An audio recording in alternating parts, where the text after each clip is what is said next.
Welcome to One Broken Mom, a podcast dedicated to raising awareness of mental health, parenting, and self-improvement. I am the host, Ameé Coney.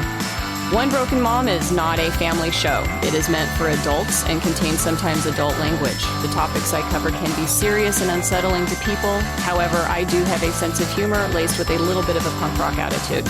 So if you're interested in real talks about real stuff by real people so that we can all get better together, well, then you're in the right place, and so welcome. All right, everyone. I'm going to admit right here fully, you're going to hear a little bit more of a smile in my voice only because this is the second time that I'm doing this introduction, because I will admit it, podcasting is hard some days. Sometimes we're technically inept at it. And so my guest and I today got through a couple of questions before I realized I hadn't hit record. So we're coming all the way back around, but you're hearing this for the first time. So bear with me. And like I said, if you hear giggles, that's why, because that's what we're trying to do right now.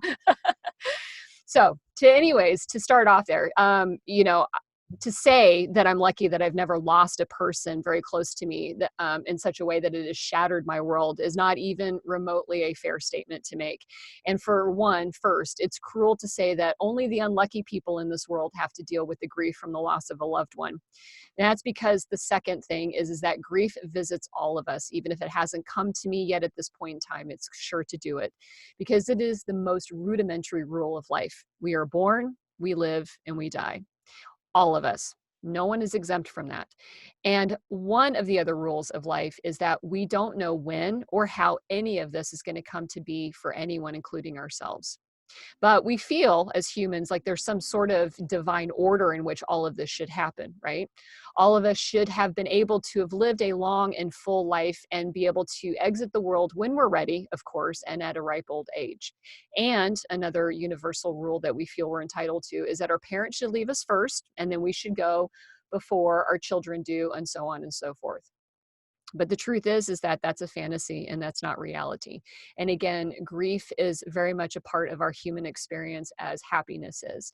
And so understanding how to process that, how to understand it either for ourselves or for people that we care about is a skill and an opportunity that all of us should take a moment to understand. And so with me today, I have Shelby Forsythia. I say that very slowly, otherwise I will trip on myself.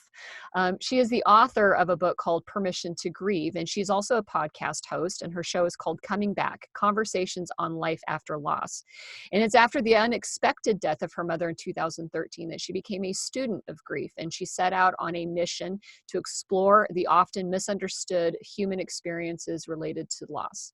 And through her book, her weekly podcast, and her one-on-one grief guidance that she does, she helps many grieving people find direction, support, and how to cultivate some self-compassion after dealing with the loss of somebody that they care about very much. So welcome to the show, Shelby. Thanks so much. I'm so glad to be here. Yeah, me too, for the second time. I know it. I have a friend joining me this time, so we'll see how long he kind of sits in my lap. Okay, sounds good. And I've had to clarify that before with podcasting. We know it's a rebel, medium and format that many of us are embracing. And so that means some of the rules don't apply. And that means sometimes there's a dog or a cat with us in the room and, we deal with it. And I heard him just jump. Yep. So everybody, that's what that was. That's what cats do. They just, leave the room unexpectedly. So I know we're laughing about this and we're talking about something that's actually a very heavy topic, which is about grief. But as we did this before, we don't have to be sad and mopey, right, to talk about something as deep as, how to handle grief in our life. No, we don't. And I think there's this perception that you have to be in a certain mindset or a certain mood to address grief or talk about death. Like you have to wear black lipstick or you have to be listening to dark music or you had to have just experienced some kind of loss to be having a conversation about it, when in reality, that's not true. You can have a conversation about grief literally anytime. Yeah. And it's probably the reason why some people do struggle, I would imagine, with understanding grief is that the awkwardness and the heaviness of the conversation and the fact that when we look at somebody who's experiencing grief, it makes us extremely unsettled and it makes us kind of confront a little bit of our own mortality and the mortality of the people around us, that we kind of tiptoe around it or avoid it altogether. And we don't have conversations about it to learn and understand it, I think, too. Right. Yeah. So let's talk about your transition, how you end up becoming a student of grief and then eventually to a teacher. What is a little bit of your story here?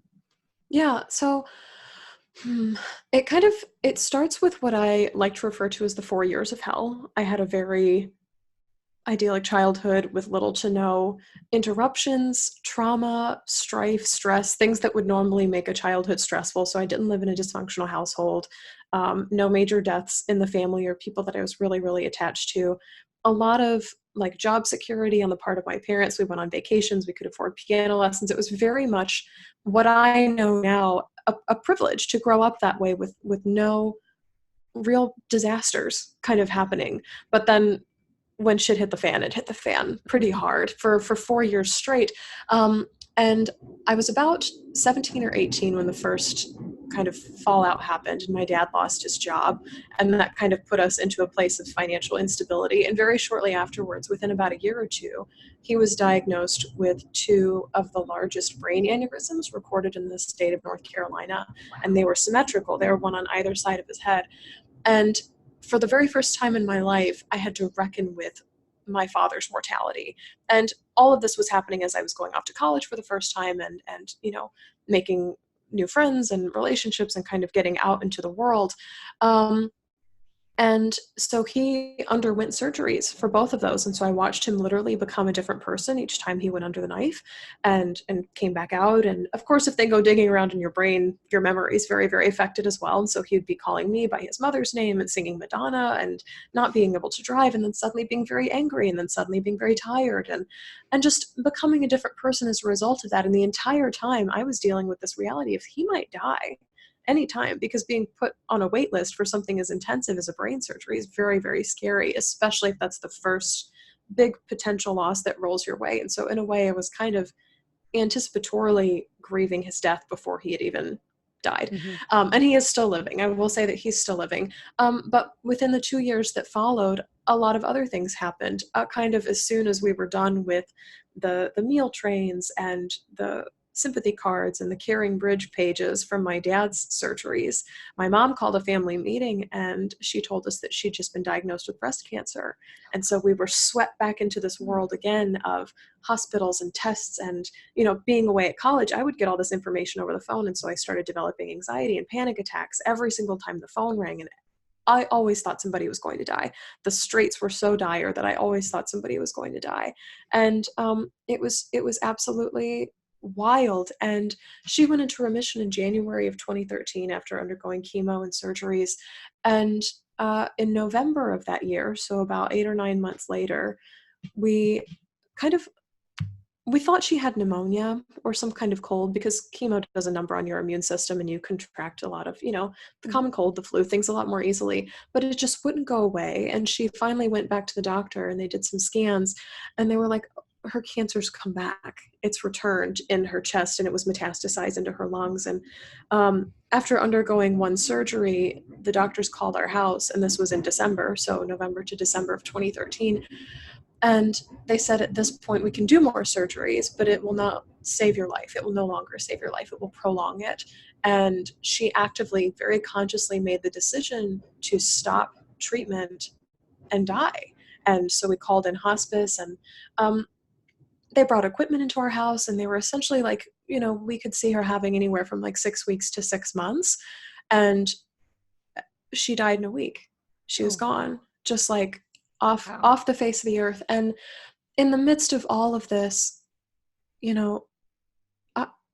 I just fell into this black hole of nothingness, this going on this stress and this adrenaline and this anxiety of my dad's going to die, now my mom might die, and then my mom actually died. To say that I descended into a very, very, very dark space with absolutely no hope and no light at all is very, very true for me. And that was the day after Christmas in 2013. Wow. And I mean, so we're talking about the loss, right? Which is the sudden exit of this spirit, right, from our life and off the world. But I mean, you're talking about really what a lot of people don't even really grasp, which is this chronic hyper aroused state of stress that you lived in to that moment. I mean, that's a lot to have to deal with, the fact of, what's happening on a day-to-day basis with your own dad. And then on top of that with your mom, like, I mean, it's, some people, it's like there's, several different forms of loss out there. There's this loss that's coming at you slow and painfully and in fear and scary. And then there's this loss that you wake up one morning and then they're gone. Like there's no warning, and I don't know, philosophically speaking, if one's better than the other, right? I don't know that you can necessarily rank them. Right. They're hard to rank. Yeah. Yeah. Well, and so it's, that's, I'm sorry for that experience, because it's God, I mean, I'm sitting here like just, ugh, I'm sorry. That's all I can say right now. That's perfect. That's perfect. Well, so your book and your choice of words, with permission to grieve. Let's talk about that word, because throughout the book, you constantly are bringing in this word of permission into it. Why is permission such a big word for you and for this process of dealing with grief? I think that's a great question. I chose the word permission because other people did. And this is not to say that I plagiarized other people's work, but doing my podcast, coming back and working with people who are grieving, it kept bothering me. Like, kept coming up in conversation over and over and over again, is I wish somebody would have given me permission to just take the day off, or I finally gave myself permission to write a song about my brother who died, or just all of these examples of permission kept coming up over and over again. And every time they did, I saw places in the world of grief where we weren't giving ourselves permission. Because in order to give ourselves permission, we first must recognize where there isn't permission being given. Mm-hmm. Otherwise, we would just give ourselves permission and not even think about it. But to practice giving ourselves permission, there must first be a place of no permission. And I looked around, and reading other books on grief and continuing to do the show and work with one-on-one clients, I'm like, wow, there's a lot of, for lack of better phrasing, like blockage. We block ourselves from feeling grief all the time, but society also encourages us to block ourselves from feeling our grief all the time. And so in Permission to Grieve, what I wanted to do is make a statement of, you're allowed to have this, you're allowed to give it to yourself, and no one can take that away from you. It is innate within you. Just because the world tells you can't have it doesn't mean you have to buy into that belief. Right, right. And, and like I mentioned at the beginning, and this is one of these, this comes up in conversations a bit in One Broken Mom, as we talk about just all the stages of emotion and recognizing emotion in people.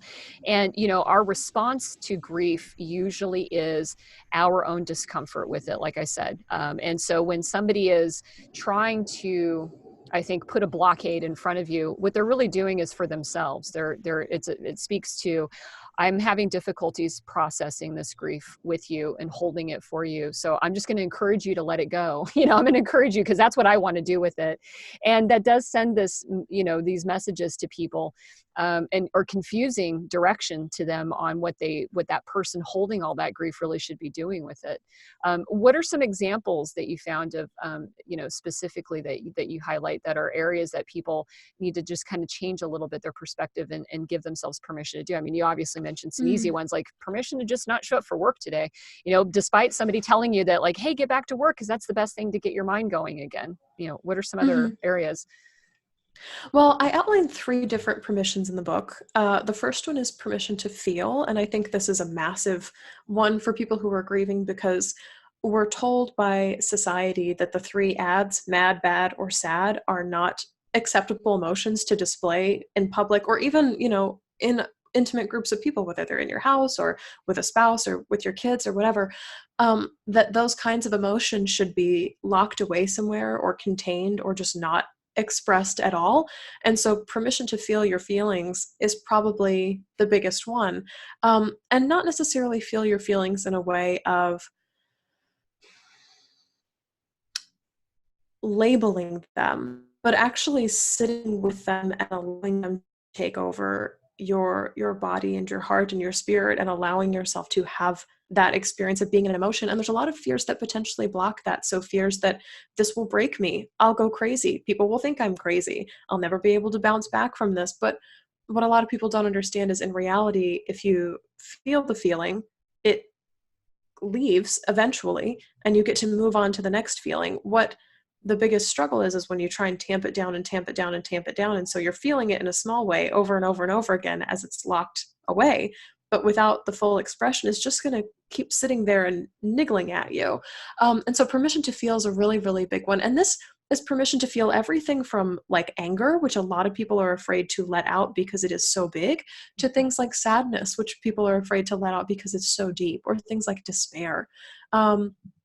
That's probably the first one. The second one is by far the absolute hardest, and the one that I hear the most about in terms of permission and in working with clients, and that's permission to be. And this is related to identity and this question of who am I now that loss has happened, because loss comes through your life and literally changes every single facet of who you are. So like nothing is safe from it. It's like an earthquake has come and ripped up your entire being. So your work life is different. Your home life is different. Your relationships are different. How you think about yourself is different. Your sex life is different. Like literally everything that was in the life before grief is now something else in the aftermath of grief, even just slightly. And allowing yourself to be a different person now that loss has happened is one of the hardest things that grievers have to do, because you really have no other choice. There is no way to become the old person. You must step into the new person, because the old person was a person who did not know loss. And the new person is the person that has to know loss and does know loss. And that can change a lot of things. So it can be as small or as surface level as, I give myself permission to be a person who's late now. Like I can't seem to show up on time for things because I just can't. I've got grief brain. I can't seem to move through things as quickly as it used to be, all the way to things like shedding identities of, I give myself permission to no longer be a caregiver for my child who died. And that's enormously huge, because that has implications on what you do with your time now, and what role will you fill next, and who are you in the household, and are you contributing anymore, and do you even consider yourself a parent now that your child is dead? Like these are huge, massive identities and permissions that we need to give ourselves. And the struggle with this, and the way that it's different from permission to feel, is that identities can often take years to resolve. Feelings can take a matter of minutes to hours, but identities take a while to iron themselves out. And that's a really frustrating component of grief. Yeah. And then the last permission I talk about is permission to do. And this is permission to take grief outside of the body. So permission to be and permission to feel are both internal. So feelings are usually heart-centered. Identities are a lot brain-centered and kind of how we think about ourselves. But permission to do is like letting grief become action out in the world. And so displays of, yeah, I hung their picture in my house, or I give myself permission to start a charity in their honor, or I give myself permission to write a song about this, or perform a dance about this, or just do something in memory of them that exists in a tangible, I keep going like this with my hands, that exists in like a tangible space in the world that you can see and feel and touch. And there's a lot of fear behind that too, because people are like, what if my friends and family don't think I'm over it yet? Or what if they think I'm too clingy? Or what if it's weird to like hang their ornament on the Christmas tree every year and they're dead, they're gone. And so it expresses in a lot of different ways, but those are kind of the three big buckets that permissions can fall into. And a really helpful way to know which kind of permission you need is to ask yourself, if I could have anything in this moment, what would it be? Do I need to feel a feeling? Do I need to be a being, an identity? Or do I need to do something? What am I feeling called or kind of pushed towards giving myself permission to do? Right. You know, back to the identity one, as you were talking about it, the thing that really struck me is where this probably has a lot of power in a person's life is if they've lost a spouse. And I go back to, you know, my statement of not having lost anybody. And then of course I remember, and it's not that that person wasn't important to me, but, you know, we did have a close friend pass away about 4 years now. And but you know, the challenge wasn't necessarily how I needed to process his loss, but was watching his family, you know, children and a wife that was left behind. And what you do end up witnessing with somebody that loses a spouse is that, you know, you do have a sense of identity that has been interwoven with this other person. And then when they're gone, I can imagine the struggle, and I've seen the struggle between how much of that identity do you maintain for the sake of your children, and how do you define who you are now because you don't have that person, and that you know, can you, you know, do you need to maintain some identity for your children? Can you actually become a new person from it? And all of that is a hugely complex thing that I'm sure is from family to family, you know, that answer varies. Absolutely. And there's kind of this, what a lot of people don't want to experience or don't want to sit in is what a podcaster, Rob Bell, would call a liminal space of not really knowing yet. So old life is here, new life is here, but it's like there's a swinging bridge over a dark canyon, and you're like, I don't know what happens in the middle space, but I haven't figured it out yet. I haven't landed in the new life yet. Christina Rasmussen wrote a wonderful book called Second First, and she came on coming back to talk about it. And she calls this space the waiting room. Your new life has not yet begun, but the old life, the door is definitely closed to that because loss has occurred. And there's this space of waiting where you're like, I'm not really sure what the new direction is and how much of this I can salvage. Like you were saying, what identities do I keep for the sake of my kids or my family or whatever, and what needs to go? And we need time to weigh that new reality, because we can't just, I mean, if you just jump into a new identity, it's not going to be something that really aligns with and or serves you. Granted, some things you have to keep showing up for, like you show up for your job or you show up for your kids or you show up for your dog or whoever, but in terms of identifying with that at a really core, like mental level about how you think about yourself, like that takes a minute. Yeah, takes a bit. Or several. Well, and so that kind of leads me down into, these phases of grief that that people should expect for themselves, because I think that, when most people think about loss, their first is the immediate terrible pain that comes after the loss, and the big feelings, the big emotions, and the 5 stages of grief that everybody talks about. And then after you get through the 5 stages of grief within the first couple of months or whatever, then there's everything else thereafter. And it's almost like there's only 2 phases to it. But you're talking about something here that moving through grief is way more nuanced than just the loss and then everything after that. Yeah, absolutely. We've hit the nail on the head. And I'll kind of give you a fun fact is that the 5 stages of grief were actually developed by Elizabeth Kubler-Ross initially as the 5 stages of death and dying. And she did much of her work with like hospice patients or people with chronic illness. And she was watching as they viewed their own deaths, as they approached it, they would go through these stages of denial, anger, bargaining, or depression and acceptance in that order. And she was like, it's kind of showing up the same for everyone. And when she initially created it, I don't recall if it was in the 70s or the 80s, the media picked it up and started applying it to people who were grieving the deaths of others. And she was like, no, this is not how it's supposed to be used at all. It's supposed to be used for people who are looking at their own deaths and reckoning with the fact that they will soon die. And so the fact that it's been picked up and applied to grievers and is taught to, people who are becoming counselors or psychiatrists or psychologists and people getting PhDs and writing books about it is kind of a shame, because it's a big piece of misinformation. It's something that's not real. And she's written a book, actually, she's dead now, but she wrote a book a little while ago called On Grief and Grieving, which is a correction of the 5 stages of grief. And it's this phenomenal book. She said, I wish people would think of them less like linear stages of steps that they go through, or like a checklist that you need to run through of like, okay, and now I'm healed. She said, I wish they would start to think of them like buckets of like you rotate between them and you can skip over to the other one or across the way or be in 2 buckets at the same time. And you kind of circle around constantly. There's really no end to it. And grief is very much this cyclical process. But then you also said something really insightful of people see the immediate aftermath and then there's everything that comes after that. So it's like, there's the big pain and then there's the rest of your life. And that's like, holy crap, a really huge thing to comprehend. It's overwhelming to think about. And from my work and a lot of the work that I do one-on-one, I kind of sense that to be true for most people. There's like the immediate, I just got hit over the head and my head's ringing and my eyes aren't focused and everything's really jarred.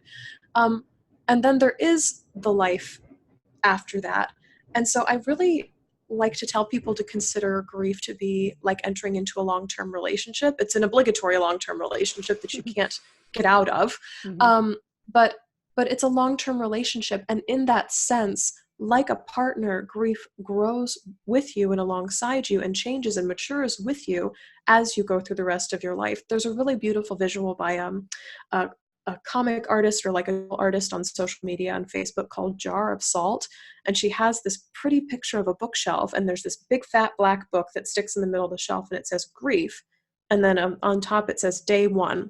And so there's this shelf, and the book of grief is all there is. And then the next picture over says like grief, day 284. And the big black book is still there. It's the same exact size as it was, but it's surrounded by all these other novels and books and experiences that you live in your life. So like the size of the grief and the pain of the grief never gets any smaller. I think society wants the grief to shrink or go away or be fixed, when in reality, the grief and the experience and the pain of it never gets any smaller. It just gets surrounded by more life. And so you get more perspective on what happened and the experiences that you've gained since, and like how you've grown as a person, how that informs your grief. So it's really all this, it all feeds back into each other, and it's all very much connected, as opposed to this linear riding up the escalator after a loss happens from the depths to the light. Although that's cinematically the story that society likes to tell in 90 minutes or less, or for a 60-second news piece in your morning news. Right, right. And, and again, what we're talking about here is that grief is inescapable.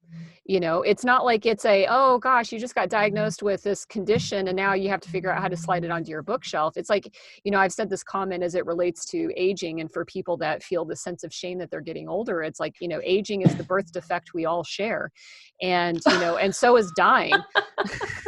So if it's always there, then treating it and having to figure out, how to make it go away is it's working against the very essence of nature, which is it's ever present, and getting some skills to be able to understand that. And we all are going to deal with it differently, just because our experiences are going to be different. And so that's the only difference really, is that how people will express grief will be different, and there is no correct or incorrect way, because every way that we've all been shaped by is unique to ourselves, and so is our our expression of of grief, or how we're handling, air quotes for everybody listening, how we handle grief. So it's like, I think it's on everybody's bookshelf, or it will be. I agree. Well, if it's not there right now, it will be eventually. Yeah. And a lot of people, I'll say two things. To your point there, we all will experience grief. And a lot of people have this perception that grief only comes when someone you love has died.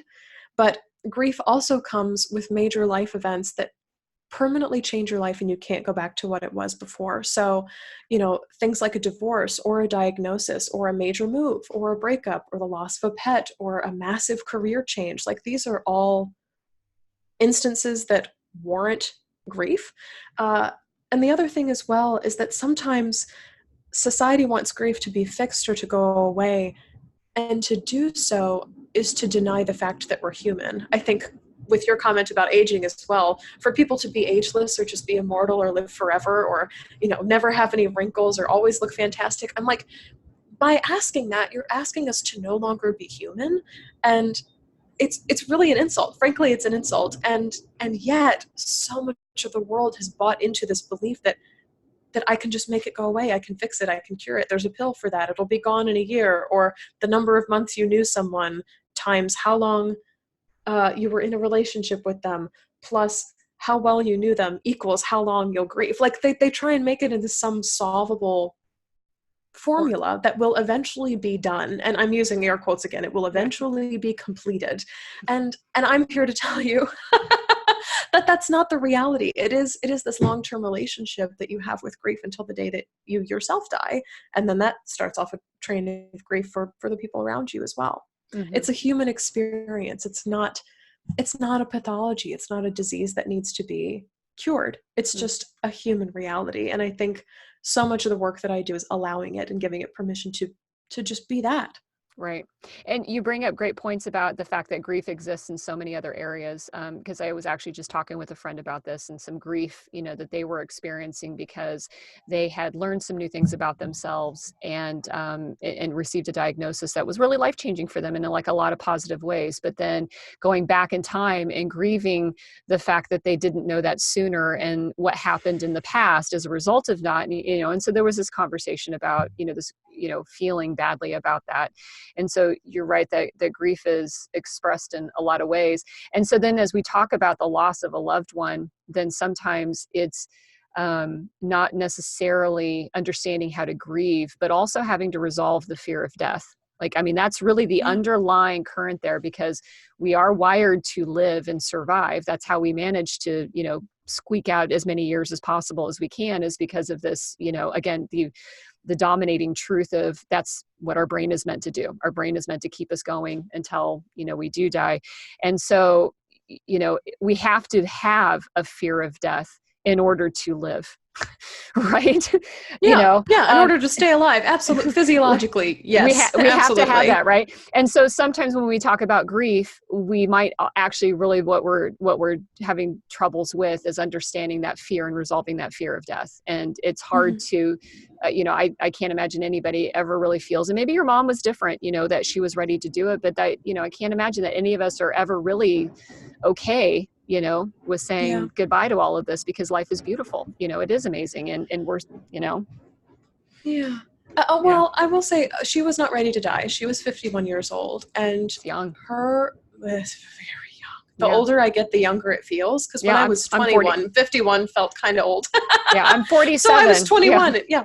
Yeah. And she was not ready to die. And simultaneously in our family, or in her family, her mom died when she was 22. And so she was like, I know exactly what I'm about to do to you, because I have also lived the rest of my 20s, the rest of my life without my mother. So she was like, I know what my death will do to you. And so she was not ready. And something that a lot of her sisters, my aunts, keep coming back to over and over again is she wasn't done. She had so much more that she wanted to be and accomplish and live out in the world. And I think you touch on such a good point here about anxiety about death, because not any person in the world, no religion, no grief practitioner like myself, no, family friend, nobody knows what's going to happen to you after you die. It's like the great unknown, the last frontier, et cetera, et cetera. But I think a lot of the anxiety about death comes from we don't feel like we have things in order here, like we're not ready to die, whether we haven't lived the life we want to live, or like logistically our papers aren't in order. We don't have the passport to travel. Do you know what I mean? And so I find this is not something that I'm an expert in, but this is why I bring people onto my podcast coming back to talk about it, because it's so helpful for people who are feeling that mortality awareness and I'm going to die, because getting things in order, like a will or like a living revocable trust, or, deciding who will ultimately make decisions for you if you're incapacitated, or what's going to happen to the house or to the cat, or all these other things that could be worked out. And, one of the coolest things that my mom did before she died, I can't believe, I can believe it, but I can't believe it. She mustered so much effort into the week before she died. She bought a case of books and had them delivered to our house from like a Lifeway Christian bookstore. My mom identified as a Christian person. And for every single one of her friends, she hand wrote a note in there. And when she couldn't write anymore, she had my sister scribe down and sign, and she would sign her name on all of them. So she left gifts for people after she died. This is in 7 days before her death. And then she also had my aunt come sit next to her in the hospital as soon as she got the diagnosis of, we can no longer save your life. She had my aunt sit next to her with this legal pad and just, these are the songs I want played. These are the people I want speaking. These are the people I don't want speaking. This is who gets what possession in the house. And it wasn't even formal. It wasn't even like a drawn up, sign your name. You got to have a co-signer, notarized, whatever. Mm-hmm. It was not a formal document. And we were lucky because we had a family that would cooperate with something like that, as opposed to riff about who got the grandfather clock in the living room. But right. But just even putting something down on paper is so, so valuable. And there's a practice in Japan, and I can't remember the name of it for the life of me, so forgive me, but there's a practice in Japan where they celebrate the new year by updating and creating a document of, if I die this year, this is what I want to happen. And I think it's such a beautiful thing, because it reminds you, as you go into a new year and you get another year of life, you also remember that you are 1 year closer to death. And so what do you want to happen, and what do you want it to look like? And it doesn't have to be as heavy or morbid or funeral parlor curtains and drapes and caskets of it all. Just like, what do you want? Because there's so many ways to die. Not just the manner in which your life was ended, but there are so many ways to come to the close of your life that I think people haven't really explored. Mm-hmm. Absolutely. Oh my gosh. That's actually, I'll look that up. And if I can find that, I'll put it as a podcast link in the notes, that practice there for people for referencing. Cause that's actually, it's pretty perfect. Amazing. Yeah. And I'll give you two more. There's 2 death duelists who've appeared on Coming Back. The first one is Alua Arthur, and I'll send you information for her. And the other one is and Perry, and they're both totally different people, but they're technicolor and they're bright, and they're literally, their whole job is to come into people's homes and ask, how would you like to die? And they have these surveys they fill out, and they can help with the legality, the end of life, and the attorney stuff and blah blah blah, but their biggest question is like, what do you want this to look like eventually when it comes? And it's really lovely to have like a guide alongside if you're really anxious or not sure where to start or what to do. Right. Cool. Thank you. I'll appreciate Yeah. getting that. So, one of the things too that I've had this, again, philosophical conversations about, about our source of grief. And this lends into, many years ago, I started to read and study Buddhism, and I wouldn't call myself a Buddhist by any stretch of the imagination, but, the principles of it, are relatively fairly universal. And, one of the things out of that that's always helped me in terms of not maintaining happiness, because sadness is a very real part of it. But sometimes grief is embedded in and built into the future that we thought we were guaranteed to get. That no one is ever guaranteed any of these futures, right? And so we can spend a lot of time, talking about how we were supposed to have something happen for us that didn't happen, and that's where our grief lives, is in that future we were robbed of.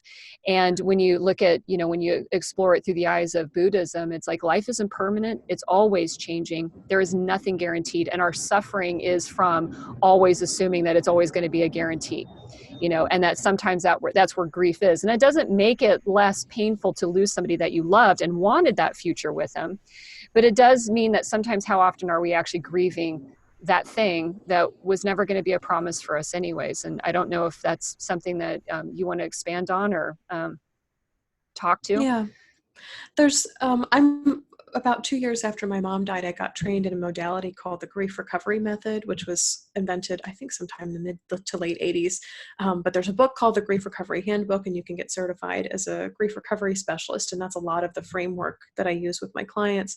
And they have a whole section of the book, and I love this because it's clicked in with me right away as you started talking, called The Death of Hopes, Dreams, and Expectations. And they're when these things die that we've attached ourselves to that aren't living and breathing, and they're not human. So it's different than a death. It's different than a divorce. It's different than a diagnosis, but there's still these things that we attach ourselves to and identify with, going back to permission to be something different than the identity that you had. But yeah, we're creatures that attach by nature. I think humans are built for connection, which is why it's so jarring when we lose someone, because all of a sudden there's a hole in the web and we have to reconstruct everything we knew that supported us previously before loss. But the death of hopes, dreams, and expectations are really real. And what kind of sucks about society is that it often doesn't acknowledge the death of hopes, dreams, and expectations as valid reasons to grieve because they're not human. And they get thrust into this comparison of like, well, you didn't get the job that you were hoping for. It wasn't like your dad died. Like, people put these things next to each other and call them the same. When in reality, if the loss of the hope of this job was absolutely enormous for you and or has been the worst thing that you've experienced to date, you're going to feel that at the same capacity as if you had lost your father and that was the biggest loss you felt to date. Like, people don't understand that everyone feels their own griefs and their own losses at 100%, no matter the content or the relationship of that grief. And so however it was related to you is trivial. It doesn't matter. If your attachment to it, your intensity related to it was very, very strong, you will grieve it. Absolutely. And yet, I think with this Buddhist idea too, there's no way to escape a life of attachment. I think we all come in and attach ourselves to things, and then we all lose things. And then we have to deal with the fallout and the ramifications of that loss, whatever it may be. We must grieve the things that we can never have as a result of that. That you see this a lot. I probably see this most sharply in clients who have lost children, especially if the children did not survive or even make it to birth. It's like, I was pregnant and I miscarried, or I had a stillbirth or something like that. And I had all of these dreams built up, and, we picked out a name, we had the clothes, we set up the nursery and everything, and, playing football with them, or, doing arts and crafts time with them, all these other things. And all of a sudden, all of them are gone. And that's a huge dream. That's a huge dream. And it's so, I get chills talking about it because I do it's too. just so worth grieving. It's Yeah. so worth grieving, and no one's talking about it. No one will ever come along and say, you have permission to grieve that dream. And that's, I mean, so much of the work that I do is about, yes, have that. That grief belongs to you. Absolutely. Yeah. And you're right. I got chills too thinking about that because as a Mm-hmm. mother, that's, oh gosh, just it's a sick, it is a, sorry, hit my microphone if anybody heard that. It is a sick feeling, to sit there and think, because it is how we propel ourselves as parents, is with this vision that we want and this life that we are hoping to bestow and to give our children. I mean, it's all Yeah. about the parenting. It's showing up every day so they have future. And then when that future is gone, I can't even imagine, but I know that Yeah. it just makes my body tingle at the thought of it, and not in a good way. So, And it's related to purpose too. I mhm. think we all chase this notion of, why am I here? What's my purpose? What am I striving to do? And that's very much how we align ourselves in life, is not just who am I, but what am I here to accomplish? And once those goals are stripped from you, not only do you lose yourself in the aftermath of loss, but you lose your tasks, your jobs, your to-do list, for lack of Right. better phrasing. You lose that Yeah. too. And so all of a sudden you're like, well, I'm sitting here like a bump on a log, and there's really nothing to do because I don't even know what comes next. And there's a lot of disorientation in that. And yeah, that's very much reality. Hmm. Yeah. I'm really, I've got a couple more questions to ask you before we wrap up, but for anybody that's listening to this, hopefully you're as surprised as I am about this, that what we're talking about too is beyond just the loss of a loved one, that the losses in life, come at us in many different ways. And grief is, again, like we said, it's a universal book on the bookshelf. It's one that we don't get the choice to remove. It'll be there. And so this has been a really cool conversation. I do want to talk and ask this question though, because I contemplated, let's imagine that you are several years in the future from a substantial loss of a person in your life. Is there a touching base method or point to look at yourself at that point, to see and understand if you're, and I don't want to diminish this, but I would say if you're healing well, or if you are Mm. still, if there's still opportunities for healing better. Does that make sense? Because I don't want to Sure. judge the healing process for anybody, but sometimes people can go, we know that sometimes we can go down a path that's very dark for a very long period of time. And in the big picture of everything, it's not the best and the brightest potential we could have in our life, right? Mhm. It is what it is. And so how would somebody know, like, can I get more out of this? Can I do something better? And what could I be holding on to that might be limiting that for me? I guess that may be the way I would like to ask that. I mean, that's a great question. Nobody's ever asked me that before. And to like take a breath with it, I think the first thing that I'm always concerned about with grievers is, are you able to live what you would consider a functioning life? And I think this is a question that therapists will bring in a lot, especially when diagnosing things related to mental health, is this preventing you from going to work or participating in social activities, or the things that like would make up a quote unquote, heavy quotes here, a normal life, and kind of get that baseline addressed. Whether, I had to start working with a nutritionist after my mom died because my body was so stressed. It stopped producing hormones that protected me from allergens in food. And so I've developed a ton of allergens as a result of her death. And I had to address that before I could really do the work of heart and mental healing, because my body itself was so stressed from the experience, which is very, very common.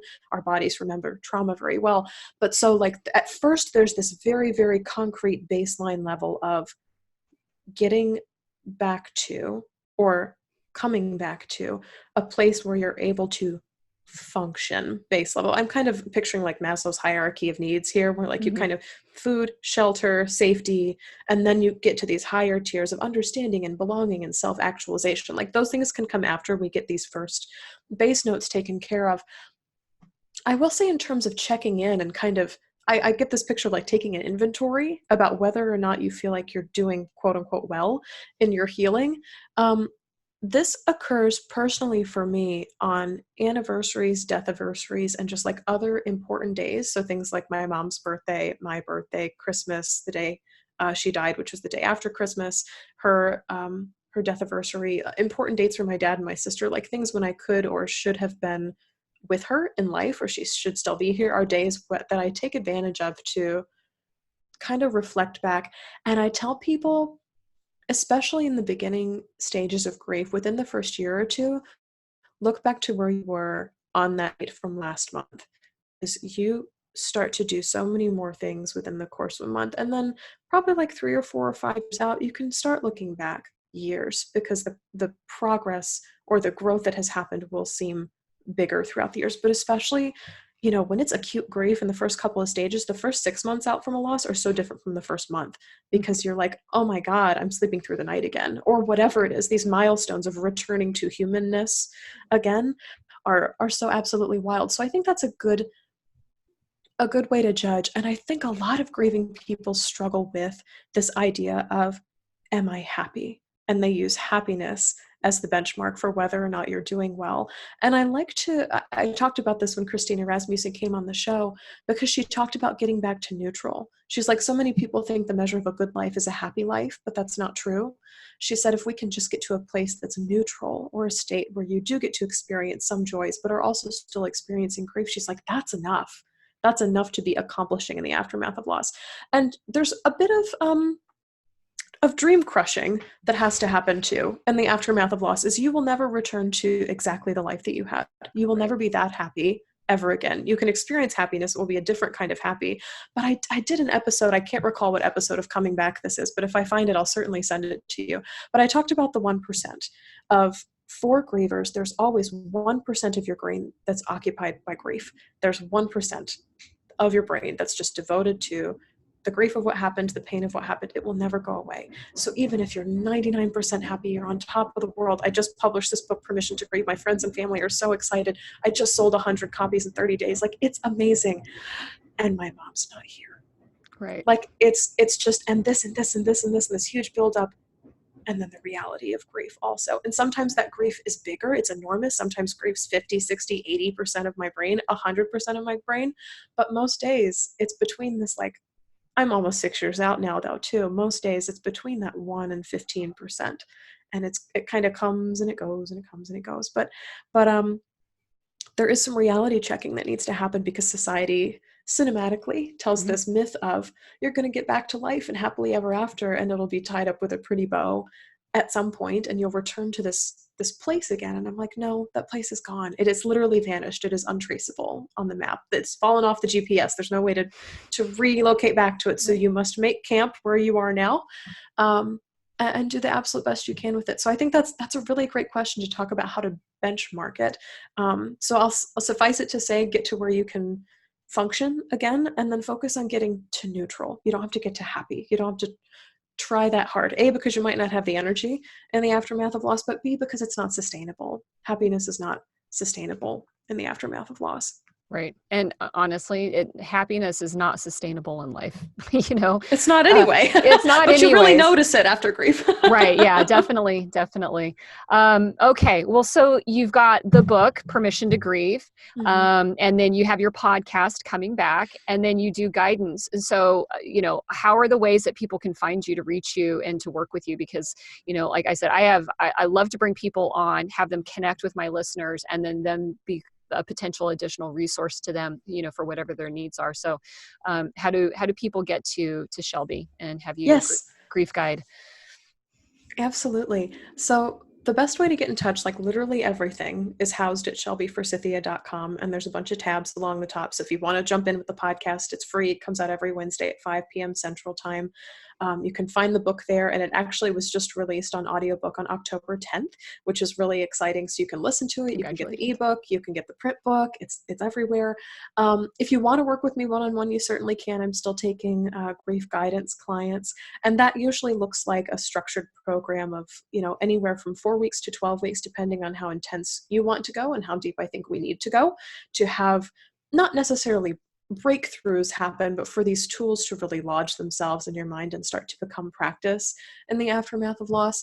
And then there's also my favorite piece of doing what I do, has been able to connect with grievers literally around the world. I've got listeners in Boston and the Netherlands and Australia and California, and we all commune on 2 different platforms. We commune on Facebook in a private group there, and then on Patreon as well. And every single Monday morning, I'll post a grief journaling prompt and we'll have conversations about it. And then over on Patreon, once a month, I'll go live and take questions on grief and loss. And I'm yours. I'm at your disposal for a full hour. I've brought on books that I love about grief and read passages from them from people. I've also brought in a bunch of tools that I've used for my own grief that I've never shared on the podcast before. And also during times, especially around the holidays, we just kind of honor that, yeah, this is going to suck for about the next 3 months. And then we're all just here listening together. And sometimes you just need that. Mm-hmm. And so it's a really cool space that's been curated there. And if you do pledge on Patreon, there's fun things like stickers and off-air time with me and other things that you get. But those are all the places to find me, and literally everything is at shelbyforsythia.com. Cool. And I'll have the link for everybody. Y'all know that as listeners, it'll be in the podcast notes so that you can actually get to it. So you don't have to worry about spelling Shelby Forsythia, let alone pronouncing it. And so you'll be able to get access to that. So, well, Shelby, it's been a pleasure. Thank you so much. This has been a fantastic conversation. Like I said, I'm pleased. I think the listeners are going to like that. You know, we did cover the essence of it with it being the loss of a human, but really actually being able to, you know, drive our conversation out into talking about, you know, the loss of the non-material things, you know, the things that aren't people, and how grieving through that, and how that's normal and how to do that. So I thank you for your time and your insights and your wisdom. It's been fantastic. Thanks so much. You all have permission to grieve. With a laugh, everybody. With a laugh. Cool.